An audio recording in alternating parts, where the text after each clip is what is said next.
Bonjour et bienvenue dans le premier épisode du podcast Histoire et maintenant le feu. Je m'appelle Léa Lecontelec, je suis libraire à la Librairie des Savoirs dans le 5e arrondissement à Paris. L'idée de ce podcast est de créer un autre espace d'échange pour créer du lien entre les livres, leurs auteurs et vous. On va travailler sur l'œuvre entière des historiennes et historiens et creuser dans les plis de leurs travaux. Notre marraine et première invitée est Manon Pignot, une historienne particulièrement chère à mon cœur. Alors installez-vous confortablement à côté de nous et bonne écoute.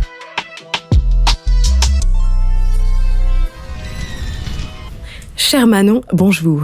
Bonjour. Vous êtes maîtresse de conférences HDR en histoire contemporaine à l'université de Picardie Jules Verne, membre du Centre de recherche de l'historial de la Grande Guerre, membre du conseil scientifique des Rendez-vous de l'Histoire notamment. Vous êtes une spécialiste des expériences enfantines et juvéniles de la guerre. Vous avez publié Allons enfants de la patrie chez Seuil, tiré de votre thèse, puis L'appel de la guerre chez Anna Mosa, tiré de votre HDR. Vous avez également dirigé plusieurs ouvrages et récemment co-dirigé une exposition à la Contemporaine avec Anne Tournier-Roux, Enfants en guerre, guerre à l'enfance, dont le catalogue est également publié chez Anna Mosa et est une pure merveille entre parenthèses. Notre rencontre en face de l'agriculture a été pour moi un des grands moments de ma vie. Il n'y a pas de borne à l'admiration et à l'amour que je vous porte, alors je vous remercie infiniment d'être la marraine de ce projet si important pour moi. Et donc j'ai relu tous vos ouvrages, j'ai essayé d'en chercher les petits plis, mais aussi les grandes thématiques, évidemment. Nous allons commencer par les expériences juvéniles et enfantines, ainsi que leurs spécificités, qui sont le cœur de votre travail, que vous avez révolutionné. Et dans un second temps, on s'intéressera à la sortie de guerre pour ces enfants, et on terminera, comme à chaque fois, sur des petits questionnements plus épistémologiques et sur ce que fait l'histoire aux historiens, les historiennes en l'occurrence. Chère Manon, nous crépitons d'impatience de vous écouter. La guerre est une rupture du temps ordinaire. Rappelons-le, la mobilisation générale est proclamée le 1er août, en plein été donc. Les enfants sont en vacances, au travail, dans les champs. La guerre arrive dans un temps particulier de l'année et a un impact sur cette temporalité. Dans l'espace occupé par ces enfants, certains passent à l'heure allemande par exemple. Comment est-ce que cette altération du temps est vécue par les enfants ? D'abord, Léa, je vais quand même vous remercier pour cette introduction parce que je suis très honorée d'abord d'inaugurer ce podcast, à qui je souhaite longue vie, et puis pour votre gentillesse et vos mots qui me touchent beaucoup. Je pouvais pas quand même ne pas réagir à cette introduction beaucoup trop élogieuse d'ailleurs, mais enfin ça n'est que mon avis. Alors, ce rapport au temps, vous avez raison, c'est je pense une très bonne idée de commencer par ça, puisqu'effectivement pour tous les individus qui sont pris dans un phénomène guerrier, il y a un avant et un après. Il y a le moment de l'entrée en guerre. Mais ce qui est peut-être particulier aux enfants, c'est que ce moment de l'entrée en guerre n'est pas forcément identique à celui des adultes. C'est-à-dire que le basculement du 1er août, il n'est pas clairement identifiable dans les sources enfantines. D'abord parce que nos sources enfantines, elles sont très largement produites dans le cadre scolaire et comme vous l'avez rappelé, ce sont les vacances. Donc déjà, il y a une partie des sources qui n'existent pas. Et puis aussi parce que l'autre grande source qui nous sert à documenter les expériences enfantines, c'est les journaux intimes. Or, souvent, ces journaux intimes commencent à être tenus à partir de l'entrée en guerre. Donc, par définition, ils ne vont pas venir documenter le 1er août 1914, puisque c'est parce que le pays entre en guerre que les parents, d'ailleurs souvent les mères, incitent leurs enfants à tenir leurs journaux. Donc, on va trouver ces récits de l'entrée en guerre plutôt dans les sources secondaires, dans les souvenirs, dans les mémoires, la plupart, ou dans les témoignages oraux. Et s'agissant des enfants, on va dire des enfants d'âge scolaire, entre 6 et 13 ans, je pense que c'est un petit peu différent pour les adolescents. Il n'est pas certain que le 1er août ait été vécu comme un basculement. En revanche, il y a des dates qui vont constituer des marqueurs de l'entrée en guerre, souvent quelques jours seulement après la mobilisation générale. Et la première d'entre elles, c'est le départ des pères mobilisés, qui vont regarder dans leur livret militaire, regarder à quelle date ils doivent partir, où est-ce qu'ils doivent se rendre, à quel dépôt, etc. Et là, là, on a des choses dans les sources, dans les témoignages postérieurs, y compris les souvenirs de guerre écrits dans les années 1920, où des enfants vont raconter le moment où le père s'en va, vont raconter les larmes des mères, mais aussi les larmes des pères, ce qui semble tout à fait naturel pour nous aujourd'hui en 2025. Voilà, l'expression des affects, en particulier dans le cadre familial, mais qui visiblement, en tout cas sous la plume des jeunes témoins, n'est pas habituel du tout. Voilà, dans on va dire une économie générale de la pudeur qui est quand même faite de beaucoup de restrictions. Le fait de pleurer, et alors plus encore de pleurer en public, c'est quelque chose d'extrêmement rare. Donc, première date marqueur, je dirais, le départ des pères, plus que la mobilisation générale. Deuxième date marqueur, pour les enfants du Nord et de l'Est, c'est l'invasion. C'est-à-dire le fait que les troupes allemandes entrent dans le pays et s'y installent. Et il y a un exemple qui a été rendu célèbre grâce à Stéphane Audouin Rousseau, qui est le journal d'Yves Congar, donc un jeune garçon d'une dizaine d'années qui vit à Sedan, dans les Ardennes, et qui tient son journal à partir de début août 14 sur les conseils de sa mère, et qui, le 25 août, va barrer d'un double trait noir son journal et écrit « Ici commence une histoire tragique ». Et en fait, c'est bien ça, sa guerre à lui, Yves Congar, 10 ans, commence avec l'occupation allemande. Elle se confond, en fait. La temporalité de la guerre et la temporalité de l'occupation se confondent. Et puis, pour des enfants qui vont avoir une expérience plus protégée, on peut penser que leur entrée en guerre personnelle, elle peut être retardée du fait, justement, de leur situation plus ou moins privilégiée. Et donc, pour certains enfants, la conscience de la guerre, de l'état de guerre, va être retardée. Alors pour certains, au mois d'octobre, avec la rentrée scolaire plus ou moins perturbée. Pour certains aussi, plus tard encore, quand les premières difficultés alimentaires, par exemple, se font sentir à Paris, ou même carrément à partir de l'hiver 14-15, avec les premiers bombardements sur Paris. Là, il y a une prise de conscience presque physique de l'entrée en guerre. Donc oui, il y a la temporalité, c'est vraiment quelque chose d'essentiel. D'autant plus, si je peux juste compléter, mais je voudrais pas être trop longue, que quand on parle du sentiment d'entrée en guerre, donc d'une certaine manière, des temporalités personnelles qui sont subies, qui sont vécues, qui sont aussi agies dans une certaine mesure, pour toute la durée de la guerre, les enfants ont un rapport au temps qui est fondamentalement différent du rapport au temps des adultes. Je précise. Les adultes, quels qu'ils soient et quelle que soit leur opinion sur le conflit, ont à leur disposition un temps de référence antérieur, qui est le temps de l'avant-guerre. Et donc, ce temps de référence va leur permettre, en tout cas pour certains, de tenir, d'attendre, puisqu'ils sont dans l'expectative d'une fin de la guerre qui permettrait, pense-t-il, un retour au temps d'avant, à l'organisation antérieure des choses, des relations, des familles, du travail. Donc, il y a ce temps de référence qui est quand même d'un très grand soutien. Et on le voit bien dans les correspondances. Je pense par exemple aux correspondances des couples que Clémentine Vidal-Naquet a étudiées, la manière dont les couples vont se projeter dans l'après-guerre, et cette manière de se projeter, c'est souvent en faisant référence à l'avant. Tout ce que nous n'avons pas eu le temps de faire avant, nous le ferons après. Nous nous marierons pour les fiancés, nous aurons des enfants pour les couples qui n'ont pas encore d'enfants, nous ferons des voyages, etc. Bien.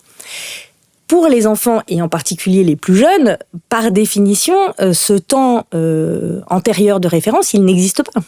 Enfin, il existe dans les discussions des adultes, mais pour eux, il n'a aucune véritable signification. Donc, on peut imaginer, enfin, en tout cas, on peut supposer que pour les enfants, l'expérience de guerre, d'autant plus dans le cas de 14-18, que c'est quand même une guerre longue, installe un rapport au temps complètement neuf. Et donc, la perturbation, elle va plutôt intervenir à la fin de la guerre, quand la guerre se termine. Et que pour les adultes, la fin de la guerre, elle est censée marquer un retour à la normale, un retour à la norme. Mais pour les enfants, de quelle norme s'agit-il ? De quelle normalité s'agit-il ? C'est très difficile. Et ça, c'est quelque chose qu'on ressent en particulier dans les souvenirs rétrospectifs. C'est-à-dire un certain nombre d'enfants qui sont un peu, décontenancés par... alors, non pas parce que la guerre est finie, tout le monde est très soulagé que la guerre soit finie, mais décontenancés par ce que la fin de la guerre entraîne comme modification dans leur vie quotidienne, à commencer par le retour des pères, tout simplement. C'est quand même une génération d'enfants qui a appris à grandir, non pas sans père, mais avec une image d'un père lointain. Donc, ce père lointain, désormais, il faut de nouveau vivre avec lui au quotidien. Et ça n'est pas, évidemment, ça ne va pas sans un certain nombre de difficultés parfois. Et puis au-delà de ça, c'est pour les enfants endeuillés, par exemple, ça a pu être très compliqué dans les années 20 de vivre dans un pays qui célèbre sa victoire et de se retrouver soi-même un peu en discordance, on va dire. En tout cas affective, puisqu'on est dans le deuil, dans le chagrin, dans la déploration, c'est-à-dire exactement l'état dans lequel on était pendant la guerre, et à ce moment-là, la société était à l'unisson autour de ce chagrin, de ce deuil, de cette déploration. Et puis, quand la fin de la guerre survient, la communauté nationale se réjouit. Et les endeuillés, eux, se retrouvent un peu en porte-à-faux, on va dire, avec cette joie collective. Et c'est particulièrement sensible chez les enfants, justement parce qu'ils n'ont pas ce temps de référence. Et donc, il va falloir apprendre désormais à faire avec.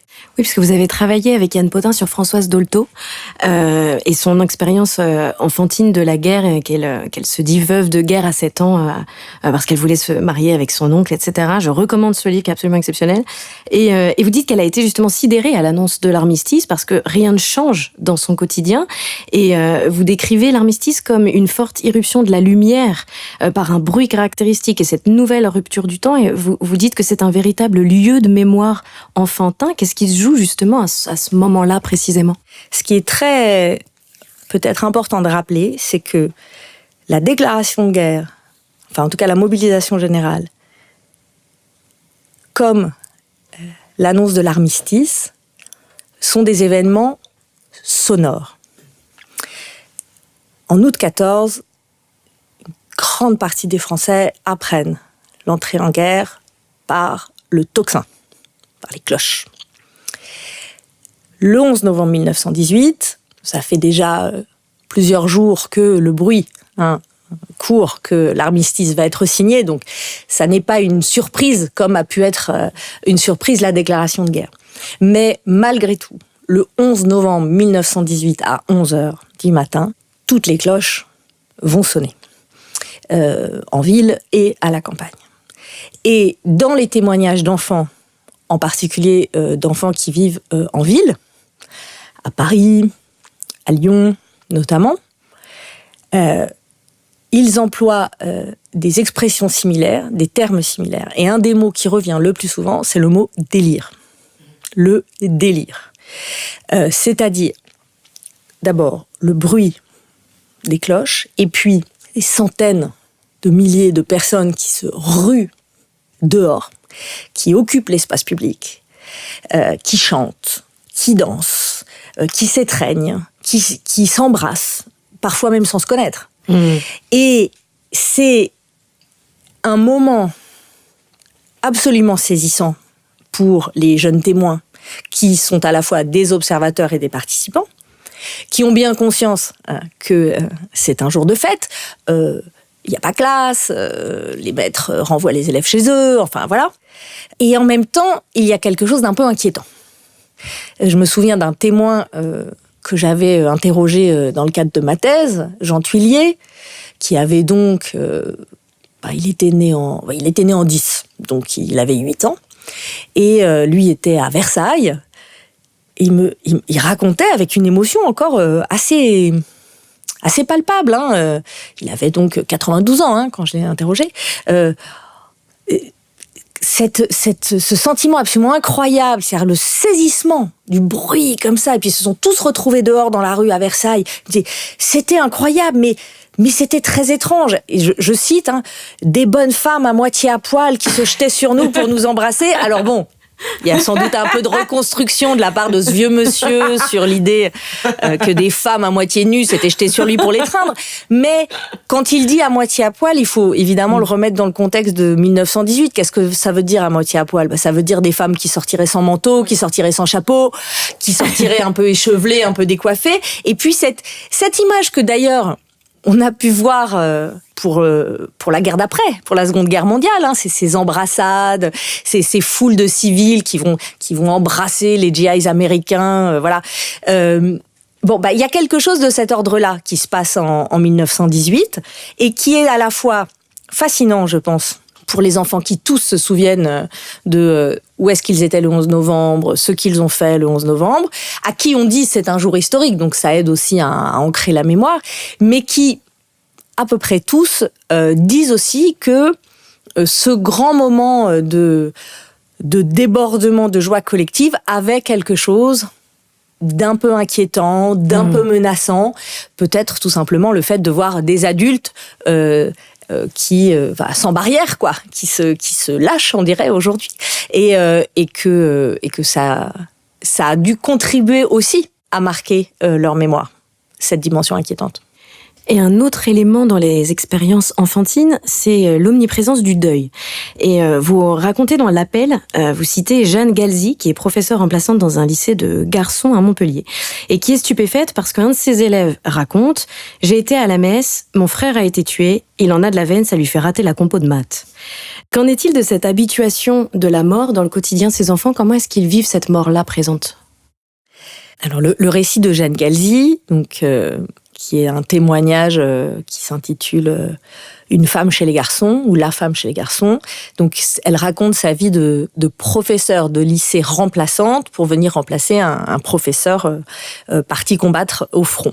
Et elle enseigne dans les petites classes d'un lycée, donc l'équivalent de ce qui serait aujourd'hui le collège. Et...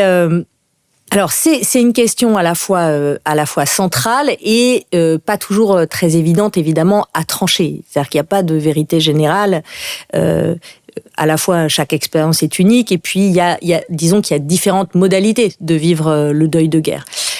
Dans le cas de Jeanne Galzi, ce qui frappe, c'est que c'est un camarade de classe qui exprime une forme d'envie pour celui dont le frère a été tué et qui donc a raté la classe puisqu'il est allé à la messe de funérailles. Donc là, effectivement, c'est moins la question du deuil que la question, je pense, d'une forme d'habituation à la violence, à cette omniprésence de la violence dans la société française, à cette récurrence des thématiques extrêmement violentes, y compris dans les discours de guerre adressés aux enfants et aux adolescents, et qui, dès lors, peuvent peut-être pousser certains à réagir avec ce qui nous paraît une espèce de désinvolture macabre. Il a de la chance, son frère est mort, comme ça il rate la compo de maths. Mais je pense qu'il y a effectivement cette forme de banalisation de la présence de la mort et de la présence de la violence.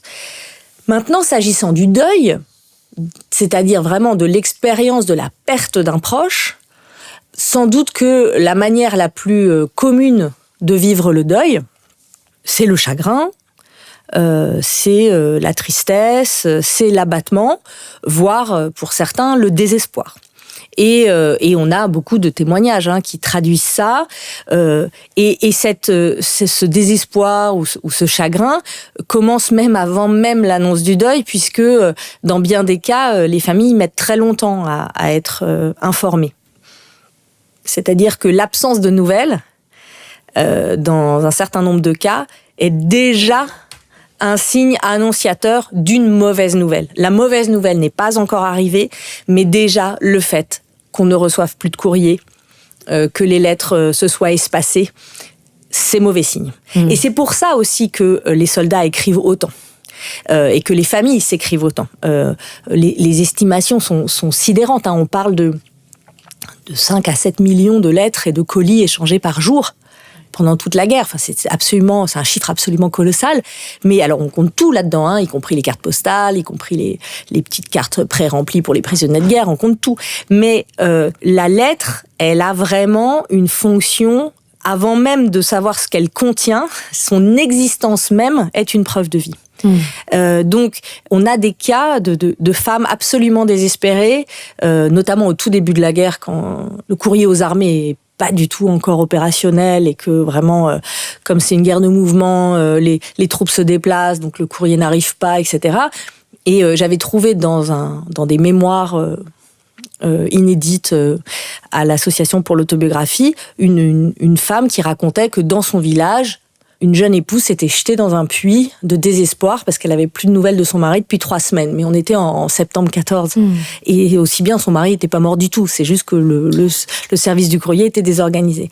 À partir du moment où le front se stabilise et où on passe d'une guerre de mouvement à une guerre de tranchées, donc avec toujours des déplacements de troupes, mais de manière beaucoup plus organisée et du coup avec un système postal beaucoup plus fiable, alors là, quand les lettres commencent à se raréfier ou quand les lettres n'arrivent pas, c'est une source d'angoisse immense. Et puis ensuite vient l'annonce, qui peut arriver soit par la poste, qui peut aussi arriver par le biais à la campagne du garde champêtre ou du maire, qui est l'officier communal va être informé que un de ses administrés est tombé au champ d'honneur et c'est à lui d'aller porter la nouvelle. Et là, pour revenir aux enfants, le choc, et il est souvent double, c'est à la fois le choc de l'annonce et c'est le choc de la vision de ce que l'annonce fait à la mère. C'est-à-dire la syncope, le hurlement, l'accablement des adultes autour de soi. Donc je pense que ça, il me semble que c'est vraiment la principale manière de faire l'expérience du deuil. Mais, comme toujours, s'agissant des enfants, il faut absolument se garder de vouloir uniformiser leurs expériences de guerre et de vouloir rendre tout cela totalement monochrome. Il y a aussi des enfants, alors les sources sont plus rares, bien sûr, mais il y a aussi des enfants qui se sont réjouis de la mort de leur père. D'abord parce que leur père était potentiellement un tyran domestique ou un bourreau domestique. Donc oui, il y a des enfants qui se sont réjouis que leur père soit mobilisé et donc soit éloigné du foyer conjugal et familial. Il y a des enfants qui se sont réjouis que leur père soit tué au front parce que comme ça ils en étaient débarrassés une bonne fois pour toutes. Et puis il y a aussi des enfants, et ça, j'ai été amenée à m'en rendre compte en discutant avec une vieille dame qui s'appelait Lucienne Lardy, qui avait répondu à mon annonce dans le cadre de mon enquête orale et qui m'avait raconté. En fait, quand son père est mort au front, elle n'avait quasiment aucun contact avec lui parce qu'elle avait été placée en nourrice très jeune. Ses 2 parents travaillaient à Paris et elle avait été placée en nourrice à la campagne et elle avait vraiment des relations épisodique avec ses parents. Donc elle connaissait ses parents, elle avait des parents, mais elle n'avait aucune relation affective avec eux. Elle avait des relations affectives avec sa nourrice. Et donc quand son père a été tué au front, au milieu de la guerre, et qu'elle l'a appris dans son petit village, elle en a ressenti une immense fierté. Et elle le raconte, alors pareil, à 90 ans passés, mais c'est vraiment intéressant de dire... Elle dit, mais moi j'étais pas triste, j'étais fière que mon père soit mort pour la patrie, parce que effectivement, dans la mesure où il n'y avait pas ce lien affectif préexistant, finalement, son père avait réalisé ce que le discours de propagande qu'on lui servait à elle à l'école tous les matins. Son père avait réalisé ça. Je cite le chant des Girondins, « Mourir pour la patrie, c'est le sort le plus beau ». Et donc, quelle fierté pour elle, et en plus, fierté redoublée de l'admiration de ses camarades, de l'admiration du maître d'école, de l'admiration du village où elle vivait. Ton père est un héros, et d'ailleurs son nom sera porté sur le monument aux morts, etc., etc. Donc, cette question du deuil, elle est centrale, à la fois parce qu'elle va distinguer les enfants endeuillés des autres. Et ça, c'est vraiment une différence radicale. Il y a vraiment deux formes d'expérience de guerre, indépendamment du milieu social, indépendamment du genre, indépendamment de beaucoup de choses. Il y a ceux qui font l'expérience du deuil et les autres. Tout simplement parce que ce deuil, c'est une expérience ponctuelle, précise, mais c'est aussi une marque que les enfants vont ensuite porter tout au long de leur vie. Et qui va, pour certains, jouer un rôle très important, positif ou négatif d'ailleurs, dans les adultes qu'ils vont devenir. Donc ça, c'est l'expérience du deuil, elle est vraiment radicale. Mais même à l'intérieur de cette expérience du deuil, en fait, il y a des expériences du deuil. Et en fait, je pense que c'est ça mon obsession. En fait, je crois qu'on peut employer le terme. Depuis maintenant plus de 20 ans que je travaille sur ces questions. C'est de me méfier de ma propre tendance ou de la tendance générale à toujours vouloir uniformiser, à toujours vouloir dire les enfants ont vécu ça, les enfants ont vécu ça. Non, certains enfants ont vécu le deuil de cette manière, mais d'autres, voilà. Et pourquoi c'est important de complexifier ces expériences enfantines ? Eh bien, c'est important parce que ça ne viendrait à l'idée de personne de dire les femmes ont vécu la guerre de cette manière. Tout de suite, on aurait l'idée d'apporter des nuances, de dire attention, quelle femme, quel type de femme. Et garder ce souci de la complexité et de la nuance s'agissant des enfants, c'est le meilleur garant pour leur reconnaître leur statut d'acteurs sociaux et pour sortir de cette espèce de gang d'essentialisation que la catégorie enfantine traîne, contrairement aux autres catégories qui composent la société. Et vous avez commencé à le dire, la guerre va profondément modifier les structures familiales, la vision de la mère, qui est parfois vue comme une combattante. Dans l'appel, vous racontez, l'appel de la guerre, j'ai pas fait de résumé, mais du coup, c'est cette histoire de ces adolescents qui partent au front de façon illégale, donc qui fuguent en général. Certains font reposer cette faute sur les mères qui n'auraient pas su tenir leurs adolescents, et tout à coup, la mère est chef du foyer, le père est absent, vous l'avez dit, et c'est pas toujours, c'est parfois terrible et parfois moins, au contraire. Vous dites aussi que c'est une façon de révéler un petit peu, c'est une révélation du sentiment paternel qui prend une autre facette face avec ses enfants. Quelles sont les conséquences de cette guerre sur cette structure familiale qui est tout à coup complètement modifiée ? Alors elle est effectivement assez profondément modifiée, mais temporairement.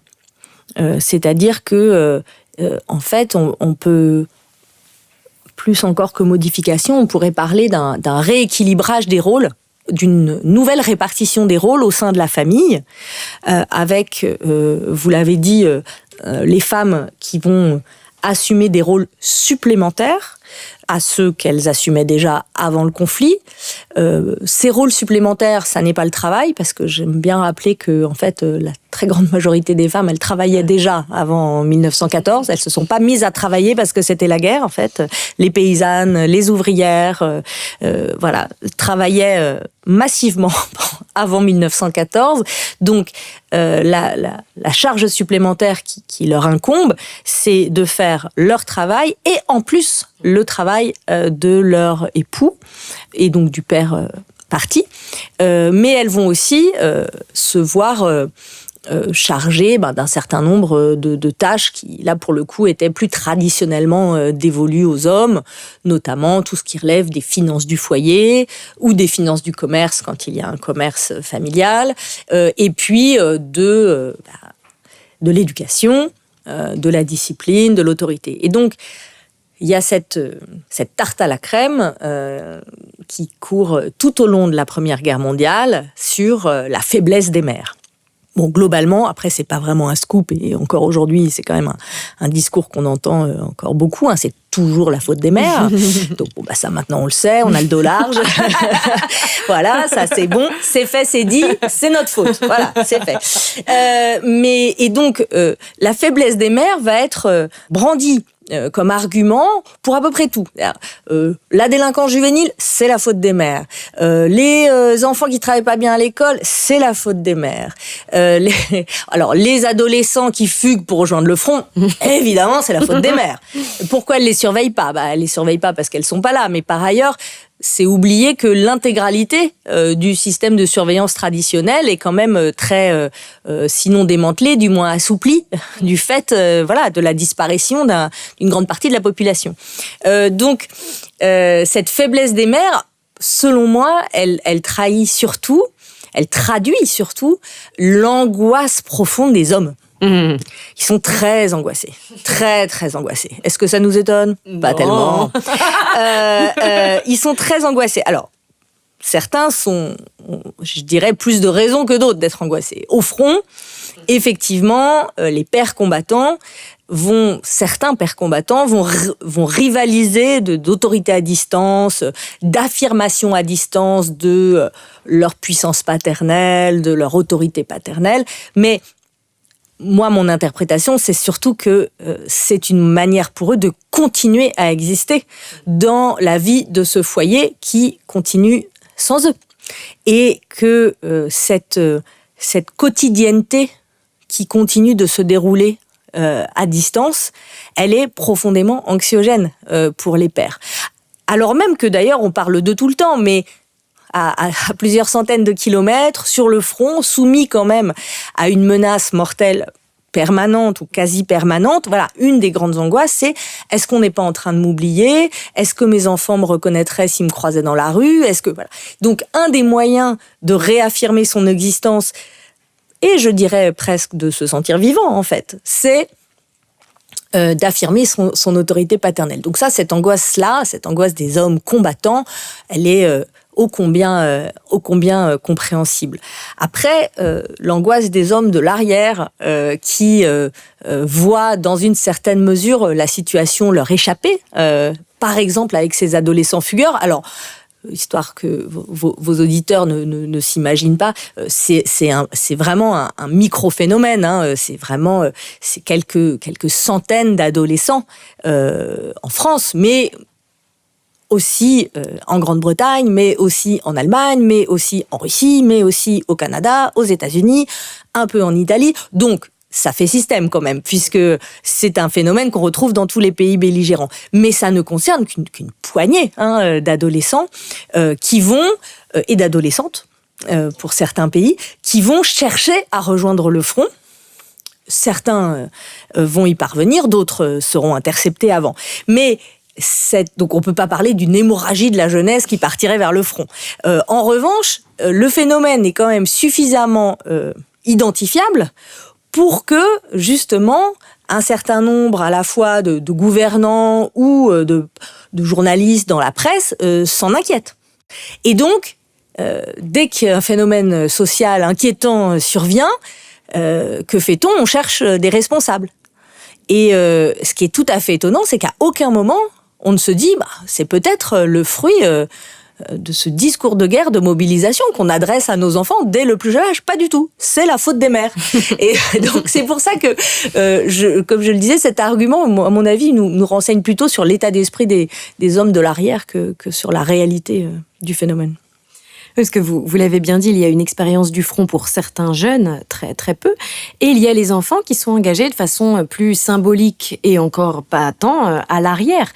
Comment est-ce que ça se différencie ? Comment est-ce qu'ils vivent ce front arrière qui est quand même constamment mobilisé chez eux par l'école notamment ? Pour répondre à votre question, il faut revenir à cette notion forgée dans les années 1980 par les historiens réunis autour de Jean-Jacques Becker à l'Historial de la Grande Guerre, donc Stéphane Audouin Rousseau, Annette Becker, Gerd Krumeich, Jay Winter et John Horn.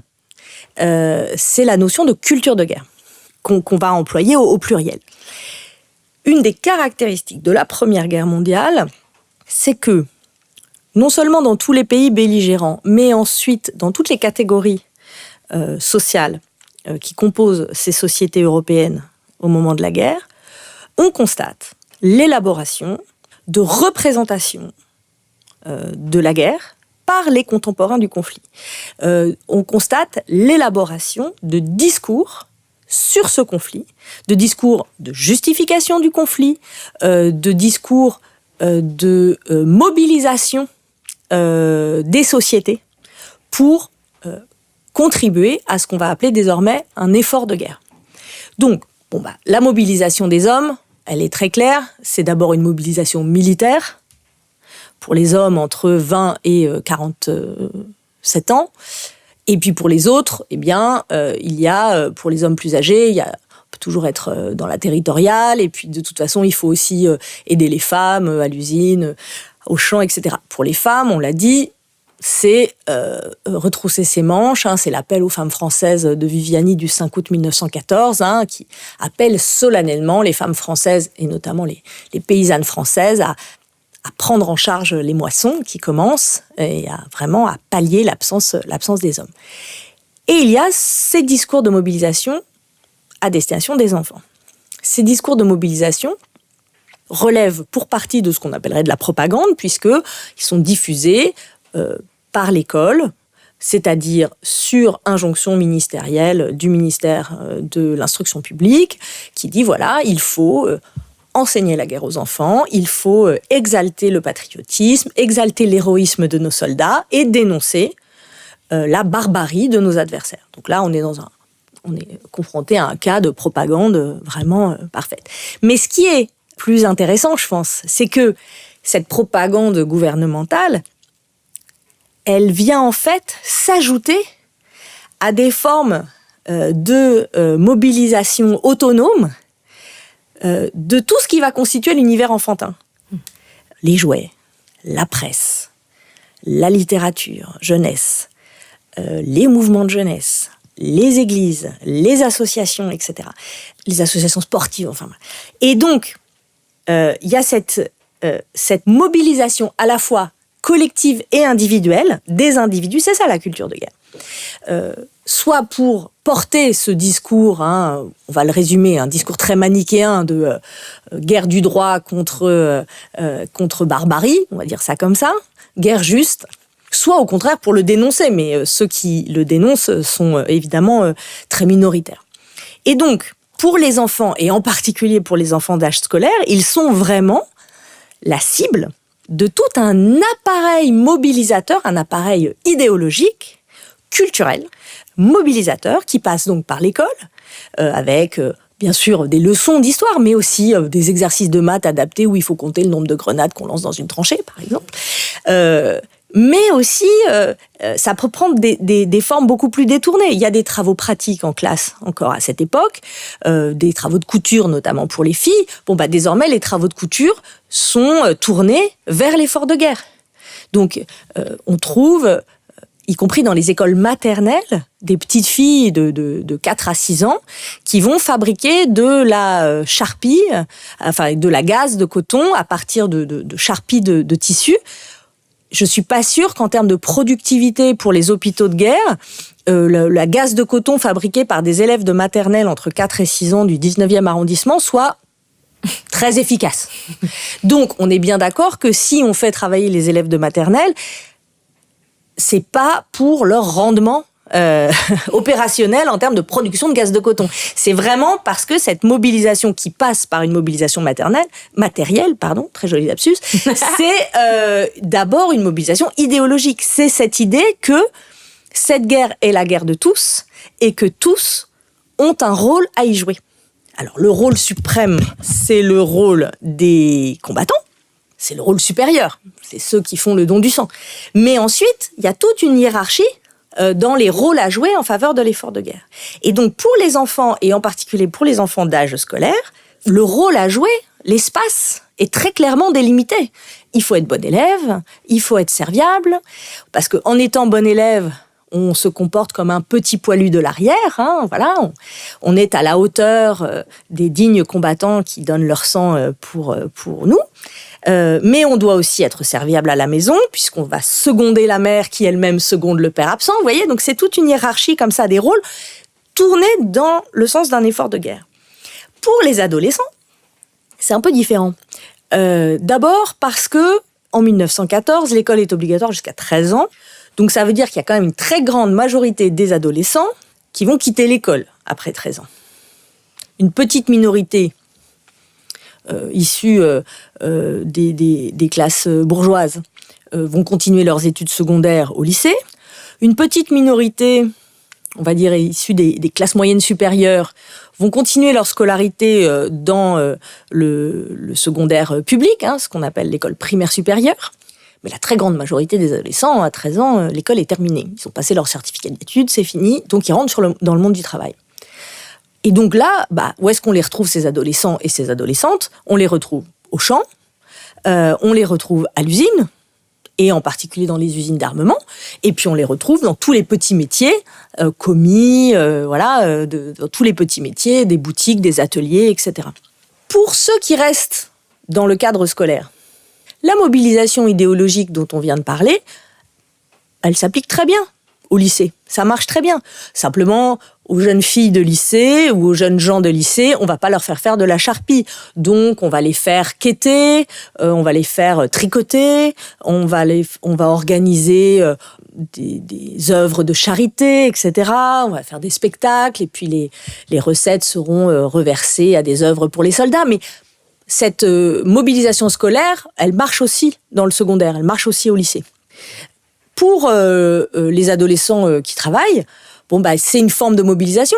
Quand on a 15 ans et qu'on devient tourneur d'obus, c'est une manière de servir son pays et de contribuer à l'effort de guerre.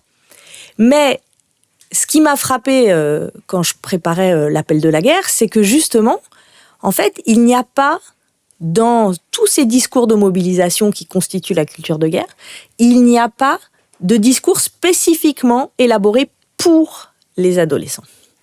Autrement dit, soit ils sont encore dans le cadre scolaire et donc ils sont concernés par le discours de guerre à destination des enfants, on va dire que ce sont des grands enfants, voilà.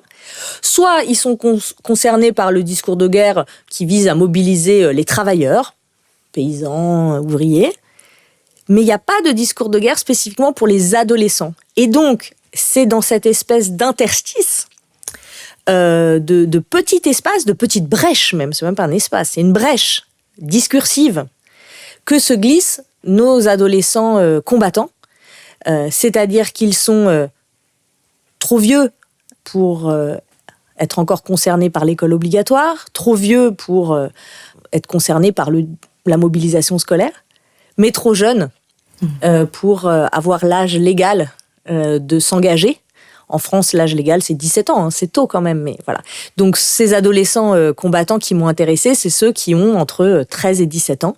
C'est vraiment cette toute petite tranche d'âge qui, d'une certaine manière, sont frappés de plein fouet par le discours de mobilisation, qui par ailleurs rencontrent des aspirations assez typiquement adolescentes comme la soif d'aventure, la volonté de bouger, la volonté aussi de se mettre en péril, d'aller côtoyer le danger, sinon la mort, et l'impossibilité pour eux d'agir légalement et de mettre légalement et licitement en action l'effet de ce discours de mobilisation sur eux. C'est-à-dire qu'ils sont vraiment frappés de plein fouet par ce discours de mobilisation, mais quand ils veulent y aller, on leur dit « Ah ben non !» Ben non, ça va pas du tout, vous avez 15 ans, rentrez chez votre mère. Ça, j'ai trouvé ça dans les archives en Angleterre, j'avais adoré. Un sergent recruteur qui dit vraiment explicitement, rentrez chez votre mère, et puis revenez dans 2 ans, revenez dans 3 ans. Sauf que c'est maintenant qu'ils veulent partir, c'est pas dans 2 ans, c'est pas dans 3 ans. D'où toutes ces procédures, je dirais, de dissimulation. Ils mentent sur leur âge, ils mentent sur leur nom, ils mentent sur plein de choses, sur leur ville d'origine. Enfin, ils vont. Voilà. Pour certaines filles à l'Est, elles mentent carrément sur leur sexe puisqu'elles se déguisent en garçon, elles se rasent la tête, voilà. Tout ça, pourquoi ? Mais pour passer entre les mailles du filet et aller voir de plus près cette guerre dont les contemporains, dès 1915, disent qu'elle est extraordinaire, que c'est la Grande Guerre. Et justement, vous ouvrez le récit avec Christian Sarton du Jonchet, qui a été un adolescent engagé volontaire, qui poursuit sa carrière dans l'armée, qui devient collaborateur sous Vichy, qui se réfugie en Argentine. Bon, un destin un peu classique finalement. Il y a d'autres figures comme Rudolf Höss, qui en fait partie aussi. Dans Noces de cendre, Clémentine Vidal-Naquet suit un soldat et notamment un album photo et qui ensuite devient Waffen-SS, donc j'ai divulgaché. Il y a quand même plusieurs trajectoires qui vont dans ce sens-là. Comment est-ce qu'on évalue justement ces trajectoires-là, cette déviation ? Alors, moi, je pense qu'il n'y a pas de prédictabilité de l'expérience. C'est-à-dire que c'est pas parce qu'il a été un adolescent combattant que Rudolf Höss est devenu le commandant d'Auschwitz. Voilà. Non, mais c'est important de le rappeler, et c'est justement pour ça que le détour par la guerre de 14 est utile, je dirais intellectuellement, pour penser le phénomène de l'engagement adolescent. Parce que, vous voyez bien aujourd'hui, aujourd'hui ça c'est un peu tari, mais en 2013, 2014, 2015, quand il y a eu comme ça un certain nombre de départs ou de tentatives de départ d'adolescents européens vers le front irako-syrien, dans les journaux, on a beaucoup parlé, voilà, c'était incompréhensible, et puis c'était monstrueux, et puis qu'est-ce que c'est que ces enfants djihadistes, etc. Et donc le détour par la guerre de 14, moi je le trouve très éclairant, parce que, en fait, justement, on sort de cette espèce de vision téléologique voilà, ils étaient des adolescents combattants et donc ils sont devenus des fascistes ou des nazis ou des SS ou que sais-je.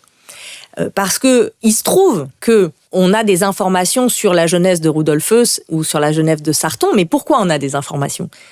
Parce qu'ils sont passés en conseil de guerre ou devant le tribunal de Nuremberg ou devant, dans le cas de Sarton, la cour de la République, la cour d'épuration en 1945. Et donc on a des dossiers. Mais le problème, c'est que tous ceux qui se sont engagés et qui n'ont pas choisi cette voie-là et qui donc ne se sont pas retrouvés 20 ans ou 30 ans plus tard dans les archives, ceux-là, on les a perdus de vue. C'est pour ça que je les surnomme les météores. Mais on en a quand même quelques-uns.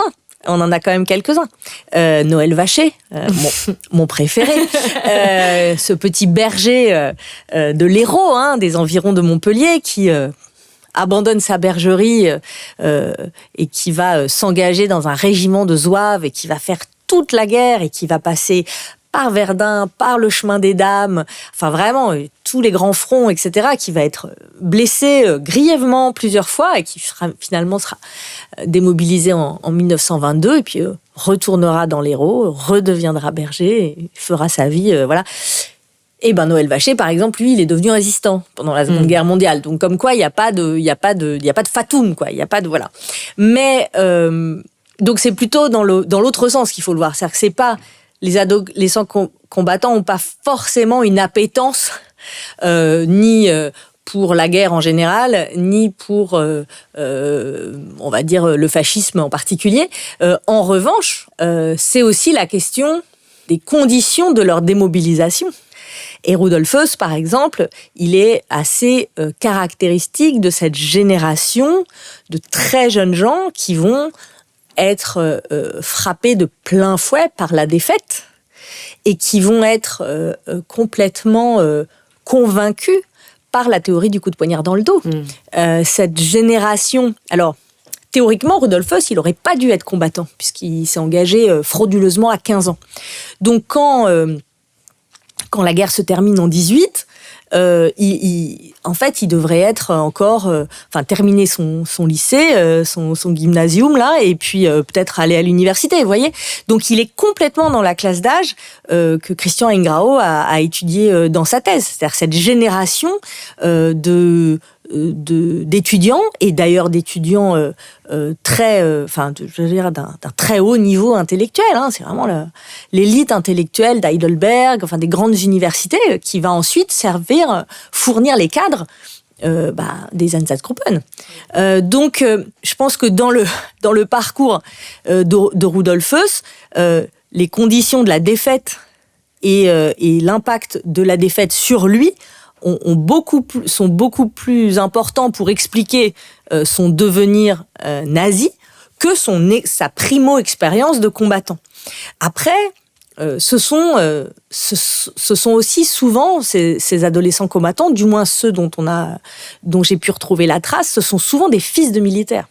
Donc ils ont été aussi élevés dans un certain ethos, non seulement militaire, mais aussi militariste. Sarton du Jonchet, qui s'engage frauduleusement dans un régiment de Zouaves, il s'engage dans le régiment de son propre père, qui lui-même est colonel.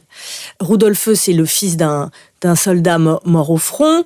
Il y en a plein d'autres comme ça. Ernest Rentmore, il a fait ensuite toute sa carrière dans l'armée. Il n'a jamais quitté l'armée américaine. Enfin, donc il y a cette dimension-là qui est aussi importante, c'est-à-dire la filiation, qui est moins une filiation, je dirais, politique, qu'une filiation presque, oui, c'est ça, d'éthos militaire. Et vous aviez commencé à en parler tout à l'heure. Comment, quand la guerre se termine, du coup, se passe cette réintégration des enfants, donc dans un temps qui n'est plus le temps d'avant et qu'en plus, comme vous nous l'avez dit, non que peu connu. Comment est-ce qu'ils créent cette nouvelle temporalité ? Comment est-ce qu'ils vivent cette nouvelle temporalité ? Alors là encore, évidemment, il y a plusieurs cas de figure. Pour les enfants qui ne sont pas endeuillés, n'ont pas perdu leur père, n'ont pas été particulièrement frappés dans leur chair par la guerre, le retour à la paix va constituer pour eux une continuation de leur vie, mais d'une certaine manière, voilà, la principale donnée, c'est que désormais, il faut faire avec un père qui est là au quotidien. Mais effectivement, il n'y a pas de rupture nette. L'école continue, l'école s'était jamais arrêtée, l'école continue, bon, le flux familial, voilà, c'est juste.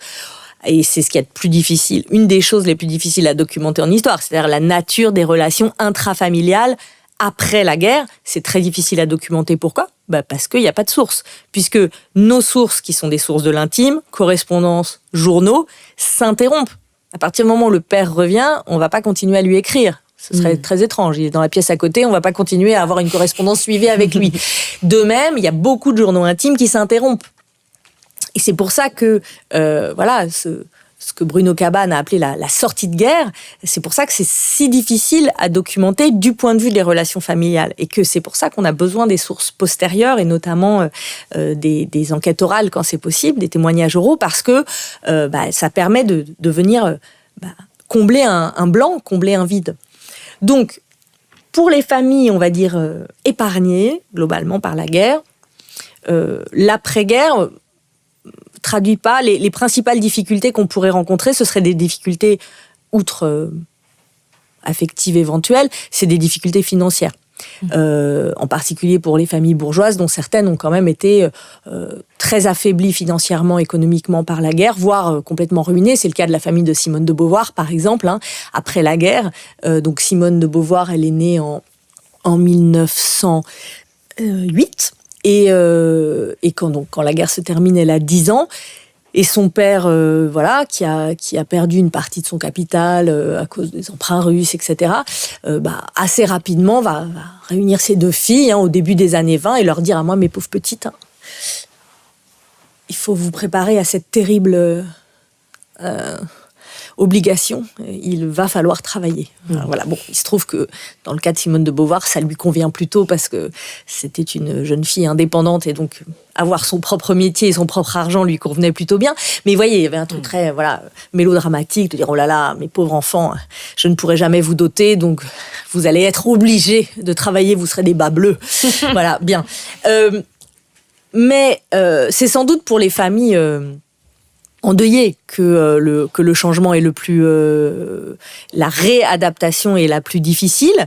Alors pas uniquement sur le plan matériel, encore que bien sûr c'est compliqué pour une famille de recommencer à vivre dans le temps de paix avec une source de financement en moins. En France, il y a quand même, et puis d'autres ensuite pays vont imiter la France après la guerre. En 1917 est votée la loi sur les pupilles de la nation, donc c'est une manière d'abord symbolique.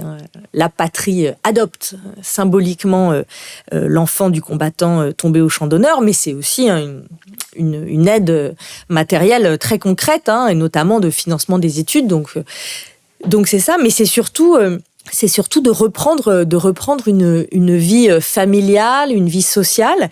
Et là, encore une fois, il n'y a pas de vérité générale. C'est-à-dire, dans les témoignages que j'ai pu recueillir, il y a pas mal de témoins qui disent, en fait, notre enfance, elle était parfois triste, parfois gaie, mais en fait, ce qui a attristé notre enfance, plus encore que le souvenir de notre père, c'est le chagrin de notre mère qui a refusé de se remarier, qui portait du noir, qui a toujours refusé de s'habiller autrement qu'en noir, etc. Donc, d'une certaine manière, moi, en tout cas, c'est l'interprétation que j'en fais, certains des orphelins de guerre, outre leur propre fardeau personnel à porter, et qui n'était pas petit, devaient en plus porter ce fardeau du chagrin de la mère, et puis comme une espèce de condamnation, c'est-à-dire comme si ce deuil, contrairement à tous les autres deuils dont on sait qu'ils sont forcément qu'ils ont un jour un terme et qu'un jour la vie reprend. À l'époque, le deuil est encore très codifié, donc le grand deuil c'est 2 ans par exemple. On reste en grand deuil, donc en noir complètement pendant 2 ans quand on perd son mari ou son parent direct. Mais dans le cas des orphelins de guerre, c'est comme si ces règles usuelles, ces règles sociales ne s'appliquaient plus et que, en fait, c'était pas possible de pouvoir surmonter ça. Alors qu'en réalité, quand on écoute les témoignages des anciens enfants, eux demandaient pas tellement mieux que de surmonter ça, mais c'est comme si les adultes, et donc en fait la société, faisaient peser sur eux une responsabilité mémorielle d'un deuil qui devait nécessairement être éternel. Donc ça, je pense qu'il y a plusieurs témoins qui racontent que leur enfance, je cite, a été assombrie par une mère très éplorée, une grand-mère très éplorée qui ne parvenait pas, elle, à revenir au temps de paix, mais qui d'une certaine manière, ne voulait pas qu'eux y reviennent aussi. Voilà. Et puis sur les effets de la guerre après, peut-être dire aussi un mot du cas particulier de la zone occupée, puisque donc le nord et l'est sont occupés pendant toute la durée de la guerre par les Allemands, et la situation matérielle des occupés est quand même infiniment plus difficile et précaire que celle du reste de la population française, notamment en termes de privation alimentaire, c'est-à-dire que vraiment entre 14 et 18, ou selon les coins, entre 14 et 17, mais enfin, en gros, pendant l'essentiel de la guerre, il y a quand même des situations de quasi-disette, pour ne pas dire de famine, en zone occupée, ce qui n'est pas du tout le cas dans le reste du pays. Cette expérience de la faim, qui va être très très largement répandue entre 40 et 45, en 14-18, c'est vraiment une prérogative de la zone occupée. Ailleurs en France, les gens crèvent pas de faim, quoi. Et pourquoi en zone occupée ? Parce que tout simplement, l'Allemagne étant subie un blocus économique très intense, les armées d'occupation vont absolument tout rafler, à la fois pour se nourrir, mais aussi pour envoyer une grande partie des ressources vers leur propre arrière, donc l'Allemagne territoriale, pour nourrir les populations civiles allemandes qui, elles aussi, crèvent de faim. Et donc, les populations civiles, et en particulier les enfants, vont être particulièrement touchés par ces difficultés-là, à tel point qu'il y a des enquêtes médicales qui sont menées juste après 1918, dans les années 1919-1920, qui constatent statistiquement des retards de croissance, à la fois en termes de taille et en termes de poids, entre les enfants de la zone occupée et les enfants du reste du pays. Vous utilisez, on l'a entendu, du coup, beaucoup les outils de la micro-histoire pour adopter cette vision au ras du sol de Jacques Revel, pour appréhender au plus près des expériences juvéniles, de leur point de vue. Et vous écrivez « La cohabitation quotidienne avec ces textes si personnels fait naître un curieux sentiment d'affection pour ces inconnus qu'on croit désormais connaître et qu'on laisse à regret la guerre finie. » Quel rapport entretenez-vous justement avec ces enfants et ces jeunes que vous côtoyez longtemps, sur lesquels vous réfléchissez et que, du coup, on imagine vous pensez à d'autres moments que ceux du travail? Comment est-ce qu'on les laisse? Et est-ce que le fait que ce soit des enfants change quelque chose ou pas du tout? Quand j'ai commencé à travailler quand j'étais étudiante. Donc ça s'appelait la maîtrise, donc l'ancêtre du master. J'ai eu l'immense privilège de faire ma maîtrise avec Stefano D'Anruso, et j'ai travaillé de façon, j'allais dire, très classique sur la presse enfantine, donc un journal pour enfants qui s'intitulait Fillette. Donc, en 6 mois, j'ai lu 680 numéros de Fillette, et puis j'en ai fait une analyse critique. Voilà, qu'est-ce qu'on dit aux enfants, comment on le dit, etc. Et toute cette année, donc c'est une année de maîtrise qui s'est très très bien passée. J'étais très heureuse de découvrir la recherche, etc. Mais j'étais restée avec une frustration qui était de me dire, oui, mais alors, et les lectrices ? Qu'est-ce qu'elles en disent, les lectrices ? Parce qu'il y avait un courrier des lecteurs, sauf que ce courrier des lecteurs me paraissait quand même très largement réécrit, etc. Et donc, c'est devenu une obsession. J'ai cherché les archives du courrier des lecteurs de Fillette, parce que je voulais retrouver les lettres des jeunes lectrices. Bon, jusqu'à ce que je tombe sur un lointain descendant de la personne qui avait racheté la maison d'édition, je vous passe les détails, et qui m'a dit d'un air très débonnaire, « Oh, ma pauvre dame, ça fait bien longtemps qu'on y a mis le feu. » Bon, voilà. Donc, ça fait partie des difficultés et parfois des douleurs du métier d'historien. Mais, c'est mon petit côté bœuf nivernais, je suis têtue. Je me suis dit, bon, je vais pas trouver le courrier de lecteur de Fillette, mais je peux trouver autre chose.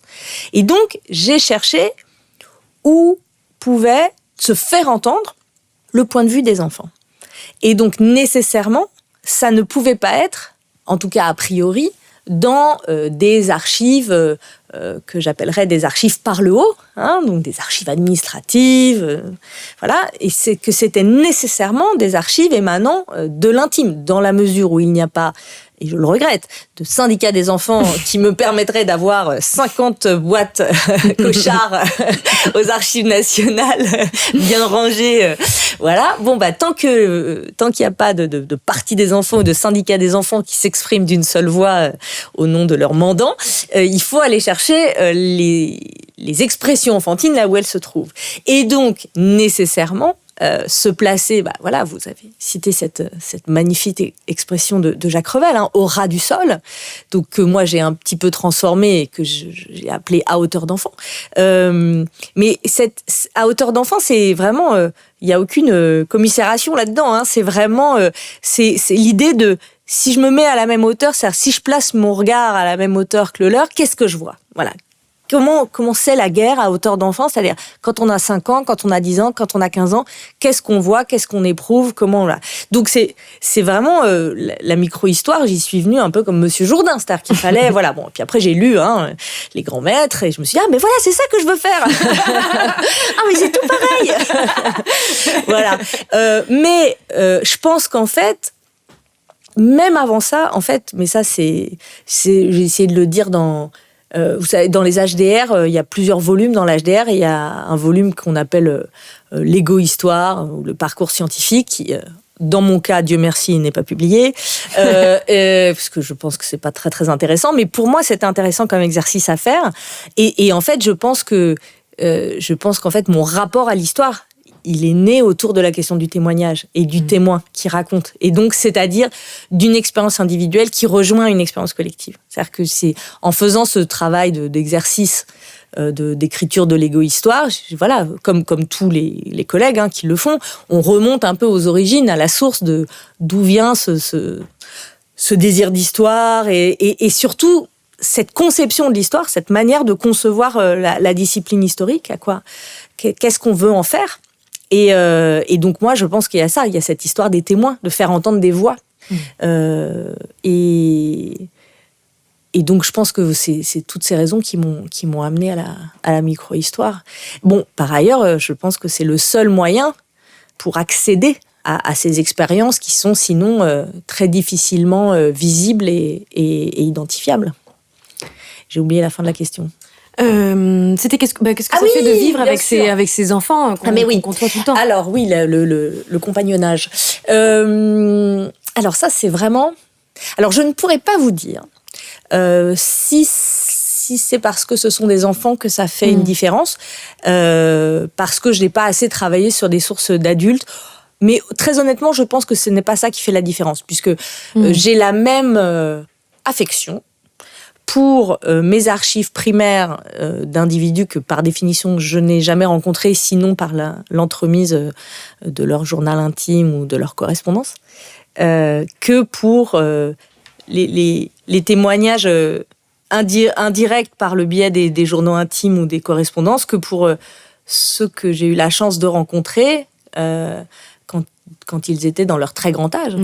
Et je me souviens très bien parce que une des premières choses que les témoins me demandaient, c'était mais quelle idée de travailler là-dessus, mais pourquoi ça vous intéresse ? Ouais. Et notamment, d'ailleurs, ça m'a été très utile pour essayer de conceptualiser un peu ce que c'est qu'une expérience de guerre. C'est-à-dire que eux-mêmes, enfin pour certains en tout cas, n'avaient pas conscience d'avoir une expérience de guerre. Il y en a un quand même, il m'a dit, mais moi, j'ai pas d'expérience de guerre. J'ai dit, enfin, vous êtes né en 1910. Vous aviez entre 4 et 8 ans pendant la guerre de 14. Votre père était au front. Ça s'appelle une expérience de guerre. Ah non, parce que pour eux, une expérience de guerre, c'est forcément une expérience combattante et en fait, plus généralement, une expérience adulte. Donc, ils avaient tous envie de me raconter leur deuxième guerre, ce qu'ils ont d'ailleurs fait. Mais donc, régulièrement, je les ramenais en disant, d'accord, c'est très intéressant. Mais alors, la première Mais c'est vrai que alors je suis pas du tout j'ai pas forcément de garder des liens avec tous d'ailleurs, mais en revanche enfin c'est fou, ça fait plus de 20 ans. Je me souviens encore de tous mes témoins. Je me souviens de leur nom, je me souviens de leur âge, je me souviens de leur histoire. Alors c'est vrai que j'ai transcrit les entretiens, donc ça et que par ailleurs j'ai une bonne mémoire, mais ça m'a quand même marqué, parce que, comme je l'avais dit à l'une d'elles d'ailleurs, je dis, c'est pas tous les jours qu'on peut rencontrer son sujet de thèse en chair et en os. Voilà. Mais c'est vrai que la caractéristique de ce type de source, et là je pense aux journaux intimes par exemple, c'est qu'on rentre vraiment dans l'intimité et dans la quotidienneté. C'est un rythme très lent, le journal de guerre. C'est vraiment... Il y a des pages et des pages où c'est aujourd'hui rien. Aujourd'hui, rien. Canon. Rien. Canon. On a touché du sucre. Enfin bon, vous voyez, ça peut être... faut pas baisser les bras trop vite. Mais il y a aussi ce rythme très lent crée aussi... je sais pas, ça noue des relations, enfin je sais pas comment le dire autrement, qui, oui, en tout cas pour moi, sont des relations presque d'affection. Je dis pas mes enfants, parce que maintenant j'ai des enfants, mais à l'époque où je n'avais pas moi-même d'enfants, je disais c'est mes enfants, les enfants sur lesquels je travaille, c'est mes enfants. Et oui, ce qui est absurde au regard des centaines de milliers de morts que cette guerre a provoqué, mais j'ai des souvenirs vraiment de grande tristesse quand je découvre que l'un des pères dont j'ai la correspondance avec ses enfants n'est pas revenu. Et je me dis, mais non, mais c'est pas vrai. Mais non, mais il va revenir. Un peu comme un film, vous voyez, mais non, mais c'est pas possible. Mais non, mais il peut pas leur faire ça. Ça fait 4 ans qu'il est parti. J'ai toutes les lettres. Ah merde, il est pas revenu. Et c'est vraiment... alors bon, je pense que par ailleurs, moi, j'ai une appétence particulière à la question du deuil parce que j'ai perdu mon père très jeune et que voilà, c'est évidemment... non seulement les chats font pas des chiens, mais les thèses sont souvent des psychanalyses dissimulées, hein, vous le savez, Léa. Donc bon, c'est pas non plus totalement un hasard si j'ai choisi ce sujet-là, même si sur le moment je m'en suis pas du tout rendu compte, je m'en suis rendu compte après. Mais donc je pense que mes propres réactions sont bien sûr liées à ma propre histoire. Mais pour en avoir quand même beaucoup parlé avec des amis et collègues qui travaillent aussi sur ce type de sources, oui, l'empathie, je pense, est indissociable de ce type de démarche historiographique. Ce qui d'ailleurs n'est pas sans poser problème quand on va découvrir qu'après l'enfant qu'on aimait bien, Sarton par exemple, j'avais quand même beaucoup de sympathie pour ce Sarton, et puis ensuite je découvre qu'il a dirigé la phalange africaine, etc. Et je me suis dit, non, je m'y attendais pas, sacré Sarton.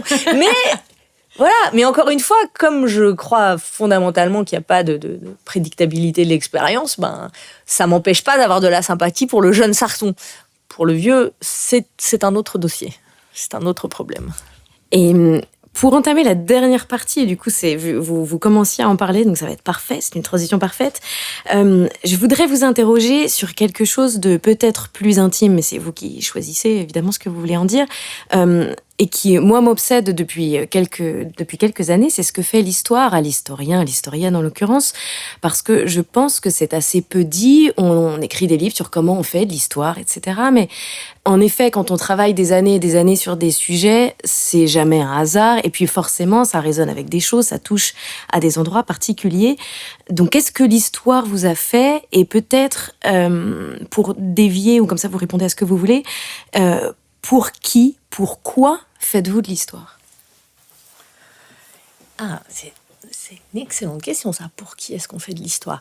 Je fais de l'histoire pour moi. De manière extrêmement égoïste, je fais de l'histoire parce que c'est bien, parce que ça me plaît, parce que je trouve ça intéressant. Et dans Apologie pour l'histoire, Marc Bloch, qui commence par ces mots, Papa, dis-moi donc à quoi sert l'histoire ? Me demandait il y a peu un garçon qui me connaît bien, quelque chose d'approchant. L'histoire, elle a pour elle d'abord, c'est la première raison que donne Marc Bloch. Pourquoi faire de l'histoire ? Parce que c'est distrayant. Voilà, c'est distrayant. Et puis aussi parce que c'est fascinant au sens de se replonger dans une période donnée, faire ressortir, essayer en tout cas de faire ressortir des choses, de comprendre comme les pièces d'un puzzle qu'on essaye d'assembler, mais avec cette idée que aussi la connaissance à laquelle on essaye de contribuer, cette connaissance, elle peut aussi éclairer le présent. Et ça aussi, c'est ce que dit Marc Bloch dans l'Apologie pour l'histoire. On fait de l'histoire, c'est la connaissance du passé, mais c'est la connaissance du passé pour elle-même. Et par les temps qui courent, défendre l'idée que étudier pour étudier, le savoir pour le savoir, et pas forcément pour en faire lui donner une valeur marchande ou je ne sais quoi. Bon, ça, c'est vraiment une idée qui me tient à cœur. Mais en plus, il y a cette idée de lire le présent à la lumière du passé, d'essayer de... Voilà.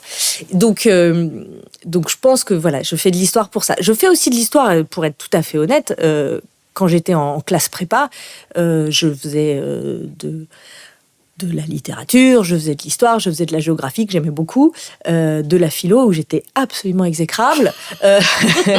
Donc voilà. Et donc, il se trouve qu'à un moment donné, à la fin en première année, on nous dit inscrivez-vous à la fac en parallèle, donc on s'inscrit, et je m'étais inscrite en lettres, parce que vraiment je savais pas du tout, je m'étais même pas posé la question de la fac. Moi j'allais en prépa, c'était très bien, j'avais pas besoin de choisir, donc c'était parfait. Moi qui n'ai jamais pu choisir quoi que ce soit, c'est très bien. Et donc je m'étais inscrite en lettres, et puis en fait, à la fin de l'Hippocagne, je me suis rendu compte qu'en fait, non, les lettres, ça n'irait pas. Non pas, je suis une grande lectrice, vraiment j'aime la littérature, j'aime lire vraiment beaucoup. En revanche, la critique littéraire, l'analyse, j'y suis restée très largement imperméable. Je crois que j'avais pas je crois vraiment, là, c'est pas de la fausse modestie, mais je pense qu'il faut des capacités intellectuelles différentes pour faire, pour comprendre Gérard Genette ou pour comprendre Heidegger. Et vraiment, ces capacités intellectuelles, je ne les ai pas. Et donc, à la fin de l'Hippocagne, je me suis rendue à l'évidence que, il suffisait de voir mes bulletins de notes. Enfin, c'était évident. Et puis, j'étais plus rassurée, j'étais plus à l'aise avec l'histoire. J'ai renoncé à la géographie, sans trop d'état d'âme, même si vraiment j'ai découvert la géographie en prépa. Je crois qu'il y a je sais jamais, il y a des lycéens qui nous écoutent. Sachez que la géographie, c'est chouette. La géographie, c'est bien. Et faut pas croire que les cours de collège ou de lycée, ce soit ça, la géographie. Moi, j'ai vraiment une découverte de la géographie en prépa. J'avais des profs exceptionnels. Et puis, je fais de l'histoire aussi pour les gens dont je parle. Je suis par exemple, quand j'ai fini ma thèse, quand le livre est sorti, j'étais contente de pouvoir l'envoyer à certains des témoins qui avaient témoigné et qui étaient encore vivants, parce qu'il y a eu un petit temps entre la thèse et la publication de la thèse. Et donc, je sais pas, ça m'a fait plaisir que ces gens qui ne pensaient pas pouvoir être des objets d'histoire puissent constater de leurs yeux qu'ils étaient bien des objets d'histoire et que leur histoire avait une valeur. Et voilà. Donc ça Alors, qu'est-ce que l'écriture de l'histoire nous fait ? Ça, c'est une très bonne question. Dans mon cas, il y a deux choses. Il y a la question de l'histoire de la guerre, parce que moi, je travaille plus spécifiquement sur les enfants et les jeunes, mais en fait, je lis beaucoup de choses sur la guerre en général, sur la violence en général, y compris sur des conflits que j'étudie pas forcément moi personnellement, donc le génocide, les génocides. Donc voilà, j'ai lu beaucoup de choses sur l'Arménie, j'ai lu beaucoup de choses sur le Rwanda. Tout ça est éprouvant, bien sûr. Tout ça est une forme de violence qu'on s'inflige, mais qu'on s'inflige délibérément. Voilà, personne ne nous l'inflige, on se l'inflige à nous-mêmes. Mais je pense que là encore, encore une fois, c'est ce que je disais tout à l'heure. C'est que pour moi, l'histoire, c'est d'abord des histoires, c'est d'abord des individus pris dans des mouvements collectifs, mais c'est d'abord des individus, c'est d'abord des trajectoires, et la dimension tragique et en même temps très ordinaire de ces trajectoires m'amène à penser que la moindre des choses, c'est d'en avoir connaissance. Et donc, c'est aussi pour ça que je vais lire sur plein de conflits, même si c'est pas des conflits sur lesquels je travaille, je sais pas, le Cambodge.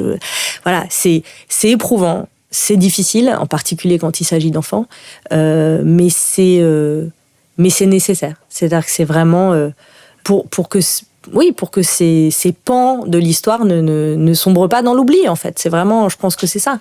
Et ne sombrent pas dans l'oubli, ou que ces individus ne soient pas seulement noyés dans une grande et vaste expérience collective, mais voilà, qu'on réincarne. Vous voyez, je vous donne juste un exemple, mais là, assez récemment, on a commémoré la rafle du Veldiv, etc.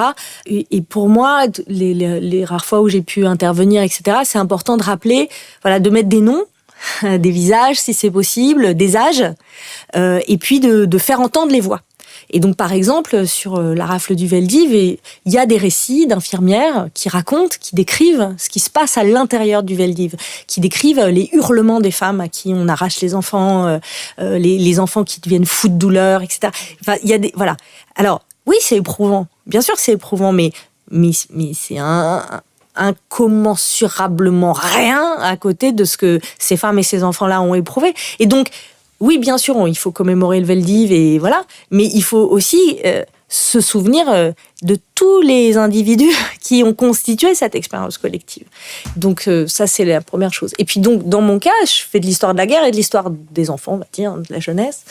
Et qu'est-ce que l'histoire me fait, qu'est-ce que l'écriture de l'histoire de l'enfance me fait ? Eh bien, je vais vous dire, je pense que je suis un meilleur parent. C'est vrai ? Non, mais c'est vrai, parce que je cultive ce goût de l'enfance dans ma vie personnelle. Bon, je suis légèrement hypermnésique, donc ça aide à se souvenir de sa propre enfance. Ah ouais, ça c'est formidable. Ça doit être génial. Ouais.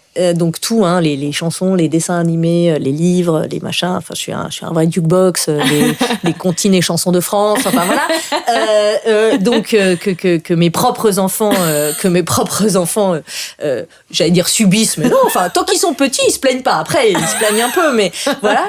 Et donc c'est formidable pour moi, parce que travailler sur les enfants, c'est une manière presque de renouveler de renouveler ma propre connaissance de ce que c'est que l'enfance, et donc en essayant de mieux comprendre les enfances du passé, je pense vraiment que ça m'aide à mieux comprendre les enfances du présent. Enfin, là,